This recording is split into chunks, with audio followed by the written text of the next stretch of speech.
యేసుక్రీస్తు నామములో మీ అందరికీ వందనాలు తెలియచేస్తూ ఉన్నాను. మన జీవితంలో ఏ కార్యమును ప్రారంభించినా, ఏ పని ప్రారంభించినా అది ముగింపు ఆశీర్వాదకరంగా ఉండాలంటే ప్రార్థనతో ప్రారంభించాలి. ఎవరైతే ప్రార్థనతో నువ్వు ప్రారంభిస్తున్న ఏ కార్యమైనా సరే, నీ సేవకుని పిలుచుకుని, నువ్వే మందిరానికి వెళ్తున్నావు ఆ దైవజనుని పిలుచుకుని, అయ్యా ఇది ఈ గృహాన్ని కట్టడానికి నేను పని ప్రారంభిస్తున్నాను, ప్రార్థించండి. లేదంటే నా కుమార్తెకి మరి వివాహం చేసే సమయం వచ్చింది, ఆ కుమార్తె వివాహం కొరకు ప్రార్థించండి, చక్కటి కుమారుడు దొరికేలా, లేకపోతే నా కుమారునికి చక్కటి కుమార్తె దొరికినట్లుగా ప్రార్థన చేయండి అని ప్రతి విషయంలో దేవుని మీద ఆధారపడుతూ దైవజనుడి యొక్క ప్రార్థన కోరుకుంటూ మనము కూడా ప్రార్థన చేసుకుంటూ ఎప్పుడైతే నీ పనిని ప్రారంభిస్తావో నీ జీవితంలో శ్రేష్టమైనటువంటి కార్యములను దేవుడు జరిగిస్తాడు. చాలా మంది ప్రార్థించకుండా, దేవుని మీద ఆధారపడకుండా, ఎవరో లోన్ ఇచ్చారని, లేకపోతే వ్యాపారం ప్రారంభించి, లేదంటే నాకు దగ్గర డబ్బు ఉంది కదా, ఈ డబ్బుతో నేను ఏదైనా చేయొచ్చు అని అనుకుంటే చివరికి మన జీవితంలో కలిగేది ఏంటో తెలుసా? నష్టం. దేవుని ఆలోచన తీసుకోవాలి, పరిశుద్ధుల యొక్క ఆలోచన తీసుకోవాలి, ప్రార్థన పరుల యొక్క సహాయాన్ని తీసుకోవాలి. అప్పుడు ఏ పనైనా సరే నువ్వు ప్రారంభించినప్పుడు ఆ పని యొక్క ముగింపు లాభకరంగా, ఆశీర్వాదకరంగా, దీవెనకరంగా ఉంటుంది. కాబట్టి ఈరోజు చాలా కుటుంబాలు ఎందుకు ఏడుస్తూ ఉన్నారు తెలుసా? చాలా మంది నష్టపోతున్నారు. ఎందుకో తెలుసా అంటే, దేవుని పక్కన పెట్టేసి, దేవుని ఆలోచన పక్కన పెట్టి, నేను జ్ఞానిని అనుకుంటూ, నేను తెలివైనను అనుకుంటూ కూడా చాలా మంది ఏం చేస్తున్నారంటే తప్పుడు నిర్ణయాలు తీసుకుని చాలా వేదన, దుఃఖము, కన్నీళ్లతో జీవిస్తున్నారు. కాబట్టి అబ్రహాము తన కుమారుడైన ఇస్సాకుకు పెళ్లి చేయాలనుకున్నప్పుడు, ఇస్సాకుకు వివాహం చేయాలనుకున్నప్పుడు అబ్రహాం యొక్క పెద్ద దాసుడైనటువంటి ఎలియాజరును పిలిచి అంటాడు. 4వ అధ్యాయంలో చూస్తే, అబ్రహాము బహుకాలము గడిచిన వృద్ధుడయుండును, అన్ని విషయములలోనూ యెహోవా అబ్రహామును ఆశీర్వదించును.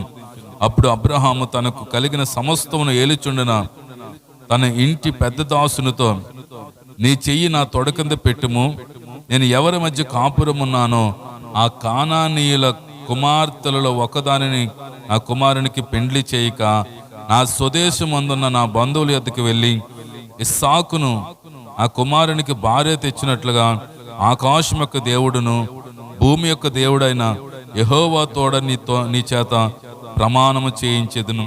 చూసారా, అబ్రహాం యొక్క పెద్ద దాసుడైనటువంటి ఎలియాజరును పిలిచి, ఇదిగే ఈ కానాను దేశంలో ఉన్నటువంటి కన్యకులు మనకి ఆ కుమారునికి మరి వివాహం చేయడానికి వీల్లేదు, కానీ నా స్వదేశంలోకి వెళ్ళు, నా స్వజనుల దగ్గరికి వెళ్ళి మరి దేవుడు నీకు తోడే ఉంటాడు అని చెప్పి ఎలియాజరును పంపించినప్పుడు ఎలియాజరు ఏం చేస్తాడు తెలుసా?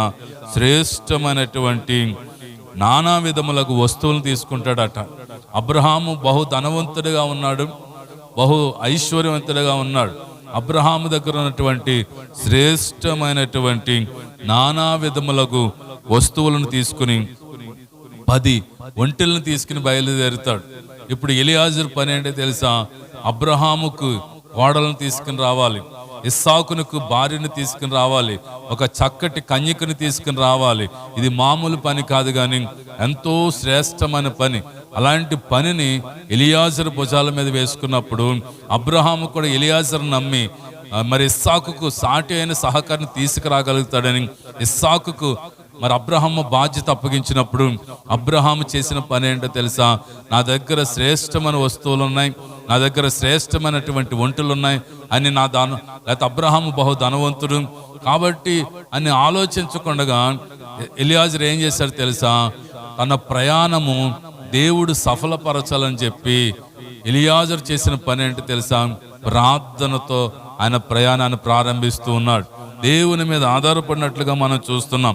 ఆదికాండము 24వ అధ్యాయము 10వ వచనంలో చూసినట్లయితే, అతడు తన యజమానుని ఒంటెలలో 10 ఒంటెలను తన యజమానుని ఆస్తిలో శ్రేష్టమైన నానా విధములకు వస్తువులను తీసుకుని పోయిను.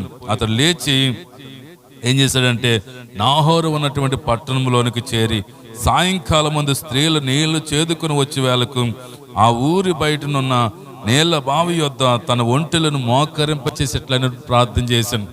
ఆ 10 ఒంటెలను ఎక్కడ ఆ బావి దగ్గర మోకరింపచేశాడట. మోకరింపచేసి దేవునికి ప్రార్థన చేయడము ప్రారంభిస్తూ ఉన్నాడు. దేవునితో మాట్లాడుతూ ఉన్నాడు. దేవునికి మొరపెడుతూ ఉన్నాడు. ఏమని మొరపెడుతున్నాడు తెలుసా?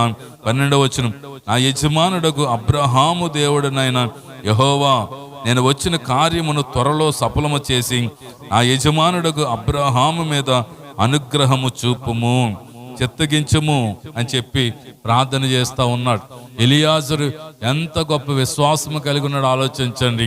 తన యజమాని యొక్క కుమారునికి ఒక చక్కటి కుమార్తెను భారీగా దేవుడిని దయచేయమని ప్రార్థిస్తూ ఉన్నాడు. అలాగ ప్రార్థించి ఇంకా ముగించక ముందే మరి ఎలియాజరు దగ్గరికి రెబ్కా రావడం మనం చూస్తాం. దేవుడు అద్భుతంగా ఆ కార్యాన్ని సఫలపరిచాడు. మనము కూడా ఏం చేయాలంటే ప్రతి పనికి ప్రారంభంలో దైవజనులు పిలుచుకుని, సేవకులను పిలుచుకుని, అవసరమైతే ఉపవాసం ఉండి దేవుని మందిరంలో కనిపెట్టి నువ్వు ఏదైనా ఒక కార్యాన్ని చేస్తే దేవుడు ఖచ్చితంగా అది దేవుని చిత్తం అయితే ఆ కార్యము ప్రారంభించబడి ఆశీర్వాదకరంగా ముగించబడడం జరుగుతుంది. ఈరోజు చాలా మంది మనుషుల యొక్క సలహాలు తీసుకుంటున్నారు, స్నేహితుల యొక్క సలహాలు తీసుకుంటున్నారు, ఎవరెవరో సలహాలు తీసుకుంటున్నారు. కానీ దేవుని దగ్గర ప్రార్థించేవారు, దేవుని దగ్గర అడిగేవారు, దేవుని దగ్గర ఆలోచన తీసుకునేవారు చాలా మంది కరువైపోయారు. కాబట్టి చాలా మంది జీవితాల్లో లక్షల రూపాయలు నష్టపోతున్నారు. చాలా మంది జీవితాల్లో సమస్తాన్ని కోల్పోతున్నారండి. దయచేసి మీరు మనము ఏ పని ప్రారంభించినా, ఏ కార్యమును తలపెట్టినా ఖచ్చితంగా ప్రభు పాదాల దగ్గర మోకరించి, ప్రభువా ఈ పని చేయమంటావా, ఈ కార్యము చేయమంటావా, నాకైతే జ్ఞానం లేదయ్యా, నాకైతే శక్తి లేదయ్యా, నాకైతే బలము లేదు, నీ ఆలోచన నాకు కావాలి ప్రభు అని చెప్పి ఎవరైతే ప్రార్థన చేసి దేవునికి ఆలోచన తీసుకుంటారో, ఎవరైతే ప్రార్థన చేసి దేవునికి అప్పగించుకుంటారో అప్పుడు ఆ కార్యము సఫలపరచబడుతుంది. దావీదు జీవితంలో చూడండి, ఒక యుద్ధానికి వెళ్ళాలంటే దేవుని పాదాలు పట్టుకుని, ప్రభు ఆ ఫిలిష్తీయుల మీదకి వెళ్ళమంటావా అంటే అప్పుడు దేవుడు వెళ్ళు, నేను నీకు జయాన్ని ఇస్తానని చెప్పినప్పుడు ఆ యొక్క దావీదు యుద్ధానికి వెళ్ళేవాడు. పరిశుద్ధ గ్రంథంలో ఎవరైతే మరి దేవుని చిత్తానుసారంగా నడిచారో, ఎవరైతే దేవుని మీద ఆధారపడ్డారో, ఎవరైతే దేవుని సన్నిధిలో ప్రార్థించి దేవుని మీద ఆధారపడి ముందుకు వెళ్ళారో వారందరూ కూడా గొప్ప విజయోత్సాహంతో దేవుని మహిమపరిచారు. కాబట్టి ఈరోజు ప్రియ సహోదరి సహోదరుడా, నీ జీవితంలో కలిగే నష్టానికి కారణము దేవుడు కాదు, నీ జీవితంలో కలిగిన శోధన కారణము దేవుడు కాదు. దానికి గల కారణం ఏంటి తెలుసా? నీవే కారణమైన విషయాన్ని మనం గమనించాలి. ఎందుకంటే తప్పుడు నిర్ణయాలు, తప్పుడు ప్రణాళికలు, తప్పుడు ఉద్దేశాలు మనము పై రూపాయన చూస్తున్నాము కానీ దేవుని ఆలోచన చూడకుండా చాలా సార్లు మనం నష్టపోతున్నాం. కానీ ఎలియాజరు మాత్రము ఆ 10 ఒంటెలను మోకరింప చేసి ఏం చేశాడు తెలుసా? ప్రార్థన చేశాడట. దేవునికి స్తోత్రం కలుగును గాక. నా యజమానుడకు అబ్రహాము దేవుడవైన యెహోవా, నేను వచ్చిన కార్యమును త్వరలో సఫలము చేసి నా యజమానుడకు అబ్రహాము మీద అనుగ్రహము చూపుము, చిత్తగించుము. నేను ఈ నీళ్ళు ఓట యొద్ద నిలుచున్నాను, ఈ ఊరి పిల్లలు నీళ్ళ చేదుకుంటూ వచ్చుచున్నారని చెప్పి ఎవరైతే వచ్చి ఆ 10 ఒంటెలకు దాహం తీరుస్తారో, ఎవరైతే ఎలియాజరుకు దాహం తీరుస్తారో ఆ యవనస్తురాలే నా యజమానికి కోడలుగా ఉంటుంది, ఆ యజమానుడైనటువంటి ఇస్సాకునకు భార్యగా ఉండగలుగుతుందని దేవునికి మొరపెట్టినప్పుడు, దేవుని సన్నిధిలో ప్రార్థించినప్పుడు అక్కడ ఎవరు ప్రత్యక్షమయ్యారు తెలుసా? దేవుడు ఒక శ్రేష్టమైనటువంటి బిడ్డను, ఆమె 15వ వచనంలో చూస్తే, అతడు మాట్లాడుట చాలింపక మునిపే అబ్రహాము సహోదరుడైన నాహోరు భార్యకు మిల్కా కుమారుడైన బెతియేలునికి పుట్టిన రెబ్కా కడవ భుజం మీద పెట్టుకుని వచ్చిన ఆ చిన్నది మిక్కిలి చక్కనది. ఆమె కన్యక, ఏ పురుషుడును ఆమెను కూడలేదు. ఆమె ఆ బావిలోనికి దిగిపోయి కడవల నీళ్లతో నింపుకుని ఎక్కిరాగా అక్కడ ఎలియాజరుకును అక్కడ 10 ఒంటెలకు దాహము తీర్చినట్లుగా మనం చూస్తున్నాం. అక్కడ ఎలియాజరు ఎంత అద్భుతంగా దేవుని స్తుతిస్తాడు తెలుసండి. ఎలియాజరు యొక్క ప్రార్థన దేవుడు విన్నాడు. ఎలియాజరు ప్రార్థన మరి దేవుడు నెరవేర్చాడు. ఎలియాజరు యొక్క కార్యాన్ని దేవుడు సఫలపరిచాడు. ఎందుకో తెలుసా? ప్రార్థించాడు. ఈరోజు నీ జీవితంలో ప్రార్థన లేకపోతే ఓటమిని ఎదుర్కోవాల్సి వస్తుంది. ప్రార్థన లేకపోతే అపజయాన్ని ఎదుర్కోవాల్సి వస్తుంది. ప్రార్థన జీవితం లేకపోతే నష్టపోయే ప్రమాదం ఉంది. కాబట్టి నువ్వు నిర్లక్ష్యం చేస్తున్నావేమో. అది చిన్న పని అయినా సరే, చిన్న కార్యం అయినా సరే, ఒక చిన్న పొలంలో విత్తనాలు వేస్తున్నావా, ప్రార్థనతో ప్రారంభించు. చిన్న వ్యాపారాన్ని ప్రారంభిస్తున్నావా, ప్రార్థనతో ప్రారంభించు. నీ బిడ్డల భవిష్యత్తు కొరకు, చదువుల కొరకు ప్రణాళిక కలిగి ఉన్నావా, ప్రార్థనతో ప్రారంభించు. ఖచ్చితంగా వారు మంచి భవిష్యత్తు కలిగి ఉన్నతమైన ఆశీర్వాదాలతో దేవునికి మహిమ తెచ్చేవారు ఉంటారు.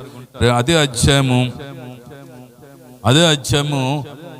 25లో చూస్తే, మరియు ఆమె మా యొద్ద చాలా గడ్డియు మేతయు రాత్రి బస చేయుటకు స్థలమును ఉన్నవనగా ఆ మనుష్యుడు తల వంచి యెహోవాకు మ్రొక్కి, అబ్రహామును నా యజమానుని దేవుడని యెహోవా స్తుతింపబడును గాక.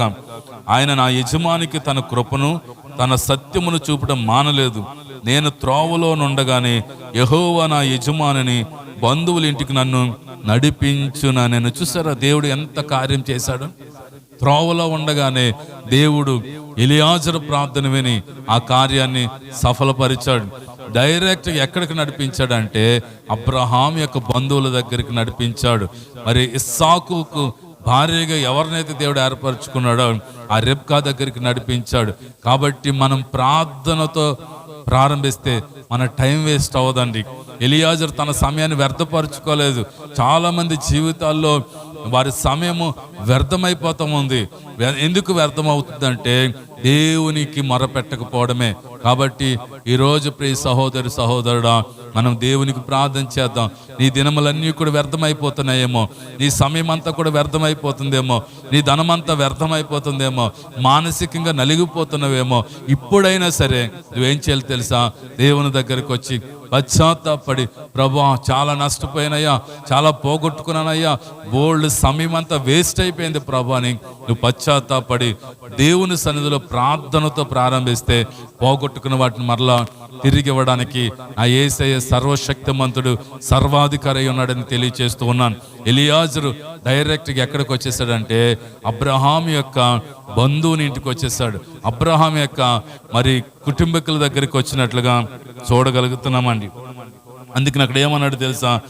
ఆయన దేవునికి మ్రొక్కాడట. దేవునికి సాగిలు పడిపోయి స్తుతిస్తూ ఉన్నాడు. ప్రార్థన పరులు మాత్రమే దేవుని స్తుతించగలుగుతారు. నువ్వు స్తుతించలేకపోవడానికి కారణం ఏంటంటే ప్రార్థన జీవితం లేకపోవడం. అంత మాత్రమే కాదు, 47వ వచనంలో చూస్తే, అప్పుడు నీవు ఎవరు కుమార్తెను అడిగినందుకు ఆమె మిల్కా నాహోరునికి కనిన కుమారుడుకు బెతీయేలు కుమార్తెనని చెప్పినప్పుడు, నేను ఆమె ముక్కులు కమ్మియును ఆమె చేతులు కడియములను పెట్టి నా తల వంచి యెహోవాకు మ్రొక్కి, అబ్రహామును నా యజమానుని దేవుడని యెహోవా స్తోత్రము చేసేది. ఏలయనగా ఆయన నా యజమాని యొక్క సహోదరుని కుమార్తెను అతనికి కుమారునిగా తీసుకున్నట్లు సరైన మార్గమందు నన్ను నడిపించిన. సరైన మార్గంలో నడవబడ్డాడు. ఈరోజు నీవు మంచి ప్రార్థన పరులైన తల్లిగా ఉంటే నీ బిడ్డలు సరైన మార్గంలో నడిపించబడతాం.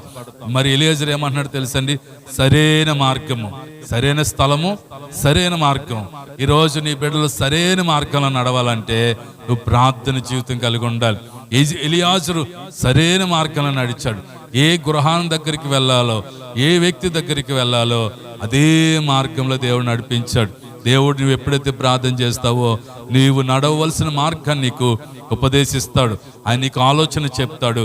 నీ మార్గము రమ్యమైనదిగా ఉంటుంది, నీ మార్గము శ్రేష్టమైనదిగా ఉంటుంది. ఎలియాజరు ఎంత మాత్రము టైం వేస్ట్ అవ్వలేదండి. ఎలియాజరు అద్భుతంగా సరైన మార్గంలోనే నడిచాడు. చాలా మంది జీవితాలు మరి తప్పిపోతూ ఉంటున్నాం. అనేక విషయాలు, అయ్యో ఇలా చేయకుండా ఉంటే బాగుండేదే, ఇలాంటి వ్యక్తికి పెళ్లి చేయకుండా ఉంటే బాగుండేదే, ఇలాంటి వ్యక్తిని వివాహం చేసుకోకుండా ఉంటే బాగుండేదే అని చాలా మంది నష్టపోయి బాధపడుతున్న వారు ఉన్నారు. కారణం ఏంటంటే దేవుని ఆలోచన లేకుండా నడవడం, దేవుని ఆలోచన లేకుండా, దేవుని ఆలోచన తీసుకోకుండా అనేకమైన పనులు మనం ప్రారంభిస్తున్నాం. ఒకవేళ నువ్వు అలాంటి వ్యక్తిగా ఉంటే ఈరోజు ప్రభువు దగ్గర పశ్చాత్తాపడి, ప్రభా నన్ను క్షమించు ప్రభా, అయ్యా నేను జ్ఞానం అనుకున్నాను అయ్యా, నాకు డబ్బు ఉంది అనుకున్నాను ప్రభా, నాకు బలం ఉంది అనుకున్నాను అయ్యా, నా చుట్టూ ఉన్న మనుషులందరూ మంచోళ్ళు అనుకున్నాను అయ్యా, వారి మాట విని నేను నష్టపోయానయ్యా, వారి మాట విని నేను మోసపోయానయ్యా, నన్ను క్షమించు ప్రభా.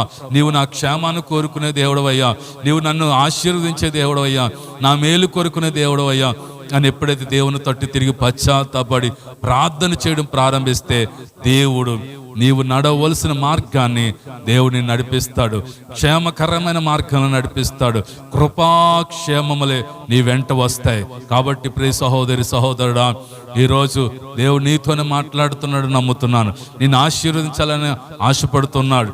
కాబట్టి ఆయన నీకు ఆలోచన చెప్తాడని, యోసేపునకు తోడై ఉన్నట్లుగా, దావీదునకు తోడై ఉన్నట్లుగా, అబ్రహామునకు తోడై ఉన్నట్లుగా, ఎలియాజరుకు తోడై ఉన్నట్లుగా ప్రభు నీకు నాకు మనకి తోడై ఉండాలని ఆశపడుతున్నాడు. కాబట్టి కొద్ది మాటలు దేవుడు మన వినికిడులు దీవించి ఆశీర్వదించునుగాక.